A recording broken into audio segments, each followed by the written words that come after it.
ፀጉራችሁ በአጭር ጊዜ ውስጥ እንደዚህ እንዲበዛላችሁና እንዲፈፋላችሁ ተፈለጋችሁ ዛሬ ይዤላችሁ የመጣሁትን ሚስጥር ተጠቀሙ። በእርግጠኝነት በአንድ ወር ውስጥ ለውጥ ታውበታላችሁ። በተለይ ፎረፎር ካስቸገራችሁ፣ ከፊት እየሸሸ እየተበጣጠሰባችሁ፣ እየረገፈ እየደረቀ ተተቸገራችሁ፣ በዚህ መልኩ ዛሬ ይዤላችሁ ያለው ይመስገን ደህና ነኝ።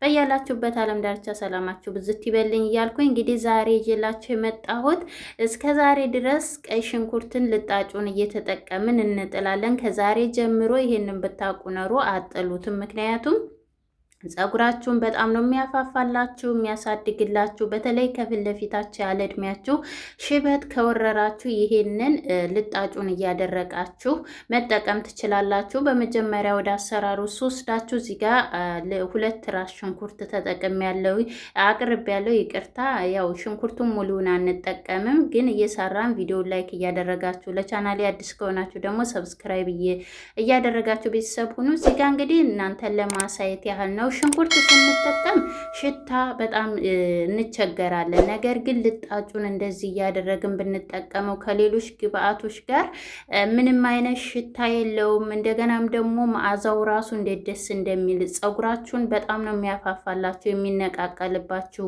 እሱን ያቆምላችኋል። ከፊት የሸሸባችሁ ሽበት ያለ እድሜያችሁ ካለ ይሄንን ራሱ ከነጭ ሽንኩርት ልጣጭ ጋር እያደረጋችሁ አምሳችሁ ፈይታችሁ ራሱ መጠቀም ትችላላችሁ። እሱን ደግሞ በሌላ ጊዜ ተተመቸ ይሰራላችኋለሁ። እኔ ግን ከዚህ በፊት ላይ ደጋግሜ ስለ ቀይ ሽንኩርት ልጣጭ ሰርቸዋለሁ። ወደ ታች ማለት ነው፣ አመት ሊሆነው ይችላል። ወደ ታች ታወገኙታላችሁ። እና እዚህ ጋር በመጀመሪያ እኔ አዘጋጅቻለሁ ልጣጩን። ከዛ በኋላ ከላጥን ልጣጩን ስለሆነ የምንፈልገው ደረቁን ፓርት ነው እንጂ እርጥቡን እንዳትጠቀሙ። ምክንያቱም እርጥቡ ብዙ ጊዜ አይቆይላችሁም። ግዴታ ተጠቅማችሁ መታጠብ አለባችሁ። ይሄን ግን ተጠቅማችሁ ስለማትታጠቡት ምንም ችግር የለም። ምንም አይነት ሽታ የለውም። ጭራሹንም ደስ የሚል ሽታ ነው የሚኖረውና በመጀመሪያ ደረጃ እንዳልኳችሁ ይሄን ያህል ነው የተጠቀምኩት። በዛ አድርጌ ስለምሰራ እናንተም በዛ አድርጋችሁ መጠቀም ትችላላችሁ። ለልጆች መጠቀም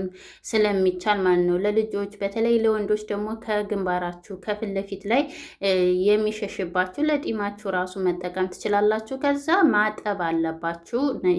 ማጠብ አለባችሁ ግዴታ። 2 ጊዜ አጥቤዋለሁ። ምክንያቱም የሆነ ጥቁር ነገር አለው፣ የሆነ ከሰል የሚመስል የሽንኩርት ልጣጭ ማለት ነው። ከዛ በኋላ ሌላኛው ግብአቴ በዋነኝነት ቁርንፍድ ነው። ቁርንፍድ ለፀጉር እድገት፣ ለፀጉር ብዛት፣ ለሚነቃቀልባችሁ እንዲሁም ደግሞ ቁርንፍድ ለፀጉሬን እየነቃቀለብኝ ነው ያላችሁ እና ቁርንፍድ ታበዛችሁ እርግጥ ነው ይነቃቀላል፣ የባሰ ያደርቃል። ፀጉራችሁን ቆዳችሁን በጣም ነው የሚያሳክካችሁ፣ እንዲሁም ደግሞ ያቆስላል። ስለዚህ 1 ማንኪያ ነው የተጠቀምኩት፣ ባያችሁት እንዳታበዙ። ከዛ ቀረፋም ተጠቅሜያለሁ ትንሽ። ከዛ በኋላ እዚህ ጋር በዋነኝነት ግብአት ምን ነው? ዝንጅብል ነው። እኔ ዝንጅብል ከግብአቶች አለኝ፣ ምክንያቱም ለፀጉር እድገት፣ ለሚነቃቀል፣ ከፊት ለሸሼ እንዲሁም ደግሞ ፎረፎር ካለባችሁ ለደም ዝውውር በጣም አሪፍ ነው። ታዲያ ሁልጊዜም እንደምላችሁ እንዳታበዙ። ሲበዛ በዛው ልክ ቆዳን የመላጥ ባህሪ ስላለው ቆዳችሁን እንዳይልጣችሁ እንዳያሳክካችሁ አታብዙ ማለት ነው። እንደዚህ እያደረጋችሁ ተጠቀሙ። ብዙዎቻችሁ ደግሞ እኔ ዝንጅብል አላገኝም የምትሉኝ ያላችሁ፣ እንደ ዝንጅብል እንዴት የሌለበት ቤት አለ እያልን እየተከራከርን ነበር በቀደም። ስለዚህ እናንተ ፎቶውን አሳይታችሁ ለምትሰሩ አዳዲሶች፣ በተለይ አዳዲሶች ከሆናችሁ ፎቶውን አሳይታችሁ ማስመጣት ትችላላችሁ። ከዛ እዚህ ጋር እንደዚህ ከተፍ አድርጌ እንደዚህ እናረገዋለን አንድ ላይ ማለት ነው። ምክንያቱም ዝንጅብል ሆዳችሁን ባመማችሁ ጊዜ፣ ጥርሳችሁን ባመማችሁ ጊዜ እኝክ አድርጋችሁ ወደ ውስጥ ዋጥ ብታረጉት አንደኛ ቁርጠታችሁን ያስወግድላችኋል። ሁለተኛ ጥርሳችሁንም የሚነዘንዛችሁ የሚያማችሁ እሱን እንዳለ ቀጥ ነው የሚያደርግላችሁ። ምግብ አልፈጭታላችሁ የምግብ መፈጨትን እንዲሁም ደግሞ ቦርጭ ካለባችሁ ለሱ መድኃኒት ስለሆነ ዝንጅብል የሌለበት ቤት የማታገኙ ከሆነ እኔ ይሄን እንፈልጋለሁ ብላችሁ ፎቶውን እያሳያችሁ ማስመጣት ትችላላችሁ ማለት ነው። ከዛ በኋላ እንግዲህ እዚህ ጋር ሁሉንም በአንድ ላይ ካደረግኩ በኋላ ይቅርታ ወሬና በዛውባችሁ ይጠቅማችኋል። በእርግጥ የሚጠቅም ስለሆነ ነው ወሬው። ከዛ በኋላ ሁሉንም በአንድ ላይ እንደዚህ እሳት ላይ ተጣደን በኋላ 1 ጆግ ጨምራለሁ ውሃ ባያችሁት መልኩ በጣም ነው መዓዛው ደስ የሚለው። ከዛ ትንሽ እጨምርበታለሁ። አንድ ጆግና ትንሽ ነው የጨመርኩት፣ ግማሽ ያህል ማለት ነው። እናንተ በዛ ማድረግም ትችላላችሁ። በሻምፖ መልኩ ራሱ መጠቀም ትችላላችሁ። በሻምፖ መልኩ መጠቀም ስለምትችሉ በዛ አድርጋችሁ መስራት ትችላላችሁ። ምክንያቱም ይህን ምላችሁ ከዚህ በፊት በሰራኋቸው ቪዲዮዎች ላይ ብዙዎቻችሁ ፎረፎር በጣም ሰው ፊት ማከክ ተቸግሬ ነበር። ነገር ግን አሁን እግዚአብሔር ይመስገን ያንቺን ሻምፖ ተጠቅሜና ቪዲዮ አይቼ ተጠቅሜ ፎረፎሬ ጠፍቶልኛል፣ ፀጉሬም ከፊት ለፊት ሞልቶልኛል ስለምትሉኝ ነው እና ኮሜንታችሁ በጣም ብርታት ይሆነኛል እና አሁንም ቢሆን ከዚህ በፊት የሰራኋቸውን የተጠቀማችሁ አዳዲስ ሰዎችም ከሆናችሁ ኮሜንት አድርጉልኝ፣ ጥያቄ ካላችሁ አዳዲሶችም ሰብስክራይብ አድርጉኝ ማለት ነው። ከዛ እዚህ ጋር እንግዲህ በደንብ አድርጋችሁ እሳት ላይ ቢያንስ ለ10 ደቂቃ ያህል እናቆየዋለን። እዚህ ጋር በዋነኝነት እኔ የቴምር ፍሬ 10 ፍሬ የሚሆን ተጠቅሜ ያለውኝ የታመሰ ነው። እናንተ ካላችሁ ሰየው፣ ከሌላችሁ ምንም ችግር የለም። የቴምር ፍሬ ለፀጉራችሁም ሆነ እንደ ቡና አድርጋችሁ ብትጠጡት ራሱ ውስጣችሁን ለውስጥ ጤንነት በጣም ቆንጆ ነው። ቴምር ለጤንነታችሁ ምግብ አልፈጭ ካላችሁ ራሱ እሱን እየበላችሁ አንዳንድ ፍሬ በጠዋት ላይ ከሌሎች ጋር ራሱ ከሙዝ ጋር እያራጋችሁ ራሱ እየፈጫችሁ ብትጠጡ አሪፍ ነው ማለት ነው፣ እንደ ጁስ አድርጋችሁ። ከዛ በኋላ እንደዚህ እንደምታዩት ብዙ ሰዓት አናቆየውም እንዳልኳቸው፣ ምክንያቱም ዝንጅብሉ ተኖ እርጥብ ስለሆነ የዝንጅብሉ ሰዓት ላይ ሲቆይ ምን ይሆናል? ተኖ ይወጣል ጥቅሙ። እንደዛ እንዳይሆንባችሁ ትንሽዬ ብቻ ለ10 ደቂቃ ያህል ነው ሞቅ ሞቅ የምናደርገው፣ ያኔ በላቦቱ ማለት ነው። በደንብ አድርገን ግን ያው የቁርንፍድና የሽንኩርቱ ልጣጭ ትንሽዬ ገንፈል እስከሚል ድረስ ነው የምንጠብቀው። በነገራችን ላይ እዚህ ላይ ሮዝመሪ ራሱ መጨመር ትችላላችሁ። ሮዝመሪ ወይም ጥብስ ቅጠል የፈለጋችሁትን ማድረግ ትችላላችሁ። ነገር ግን እነኚህ ብቻ ራሱ በቂ ናቸው። ከዛ በኋላ ለ10 ደቂቃ ቆይቼ ሰዓት ላይ ከ10 ደቂቃ በኋላ እንደዚህ ያወጣዋለሁ። ካወጣሁት በኋላ መልኩ ራሱ ይውላችሁ በጣም ቀይ ነው። በጣም ነው የሚያምረው።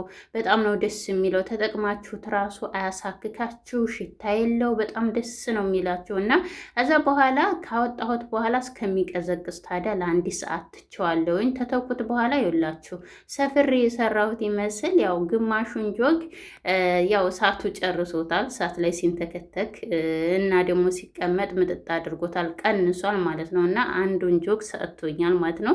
ይበቃኛል። ይህን ቀሪውን ተፈለጋችሁ የበለጠ አቆይታችሁ ሌላ ውሃ ጨምራችሁ ማቆየትም ትችላላችሁ። ተፈለጋችሁም መድፋትም ትችላላችሁ። ምንም ችግር የለም። እኔም አልተጠቀምኩትም፣ ደፍቼዋለሁ ማለት ነው። ከዛ በኋላ እዚህ ጋር እንግዲህ መርጫ አለችኝ፣ እሱ ላይ ያደርገዋለሁ። ይላችሁ ከረሩ ራሱ እንዴት አባቱ እንደሚያምር ይህን እንደዚህ እያደረጋችሁ ፀጉራችሁን ሁልጊዜም ቢሆን ስፕሬት እያደረጋችሁ ቅባት፣ እንዲሁም ደግሞ ሻምፖዎችን ቤት ውስጥ እንደዚህ እንደምሰራው እየተጠቀማችሁ ፀጉራችሁን መልሱ። ምክንያቱም ኬሚካል ከውጭ የምንገዛቸው ነገሮች ኬሚካል ስለሚኖረው፣ አሁን ደግሞ ሙቀቱ ፀጉራችን እንዳለ ነው የሚልጠው። ሙቀት ነው፣ ውሃው እሳት ነው እና ንቅልቅል ነው የሚያደርግብን እና እንደዚህ እያደረግን መጠቀም እንችላለን ማለት ነው። ከዛ በኋላ ያንን ቀሪውን እኔ ፍሪጅ ውስጥ አድርጌ ሻምፖ ሰራበታለሁኝ።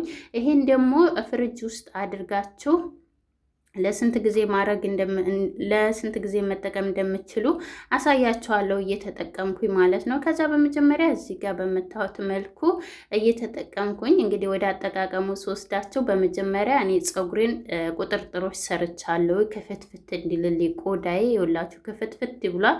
እኔ እንግዲህ ቁጥርጥር ስሰራ በነገራችን ላይ ፀጉሬ ጭር ነው የሚለው በምታዩት መልኩ። ነገር ግን ስፈታው ፀጉሬ በጣም ነው የሚፋፋው የሚያምረው። እንደዚህ ፀጉራችሁን ቁጥርጥር ስትሰሩ በነገራችን ላይ ሳታጠብቁ ታዲያ ቆዳችሁን ሳትዙ ሙሉ ለሙሉ ክፍትፍት ስለሚል ግብአቶችን ስለሚያገኝ በኋላ ላይ ደግሞ አየር ስለሚያገኘው በደንብ አድርጎ ነው የሚፋፋው ቦታ ስለሚያገኝ እንደፈለጋችሁ ማስያዝ ታደርጉታላችሁ እና እንደዚህ እያደረጋችሁ በደንብ አድርጋችሁ በመጀመሪያ እንዳልኳችሁ ፀጉራችሁን መስራት አለባችሁ። ወይም ደግሞ ታልሰራችሁት ራሱ እንደዚህ ተተጠቀማችሁ በኋላ ገመድ መግመድ ትችላላችሁ። እኔ እንግዲህ ከግንባሬ ይውላችሁ ሽበት አለ። መሀል ላይ እኮ ምንም ነገር የለኝም ስትነቀስ ራሱ እኔ ፀጉሬ ማደጉንና ለውጥ ማምጣቱን ማውቀው በምን እንደሆነ ታውቃላችሁ?